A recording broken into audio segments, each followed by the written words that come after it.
มาเจอสาวงามบ้านป้าเพื่อนพากันไปลี้อยู่ในโถพุ่นเนาะเห็นวิถีชีวิตของเขาเจ้าผู้นุ่งสิ้นเขียวนี่ซื้อยังผู้นุ่งสิ้นเขียวน้องเจ้านี่อะเหมาะอย่างตะมอยแซงโอ้อะเหมาะแซงวิถีชีวิตของเขาเจ้าพี่น้อง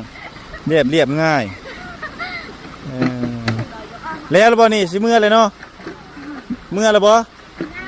ยังบ่โอ้นี่พี่น้องอันนี้คือบ่อนอาบน้ำเนาะบ่อนอาบน้ำของเขาเจ้าเมื่อละจูแล้วบ่พี่น้องจูแล้วนี่มาอาบน้ำมีพร้อมเนาะอาบน้ำแล้วเอาน้ำมากินพร้อมอันนี้เด้โอ้พูดพี่น้องซื้อแสงบ่พูน่ะซื้อแสงบ่เจ้าเด้ซื้อหยังซื้อเน็ตโอ้สาวเน็ตสาวแสงและสาวนี้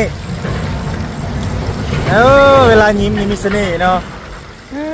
งามเลยเจ้าเด้ซื้อหยังซื้อกระยะปะยะโอ้ปะยะคนงามปะยะคนงามพี่น้องโอ้ยเนาะคักกะลีได้มาเห็นที่วิถีชีวิตของเจ้าสาวบ้านปะเนะนั่นนี่เนาะสาวบ้านปะเนะแม่นบ่สาวบ้านปะเนะคนงามพี่น้องเนาะบ่มีน้ำอาบบ่ก็เลยได้มาอาบน้ำอยู่นี้มาอาบถุงมือบ่น้ำอยู่นี่ไปเฮ็ดเวียกยังถุงมือนี่บ่ไปเฮ็ดเวียกยังถุงมือนี่เฮ็ดมันลกมันเนาะโอ้บ่อยากได้คนไปเฮ็ดนั่นช่วยบ่นี่อยากได้อยู่บ่อยากได้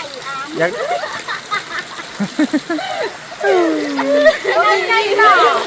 ไอ้มักแต่เสียงหัวเจ้านี่แหละจบผู้งามเนาะเอาระวังได้อย่าล้มได้นะอันนี้ผู้สาวมัดสามบ่มัดสามเลยเนาะคนที่ไล่คนงามๆเฮ้ยนี่สาวงามบ้านป้าของแท้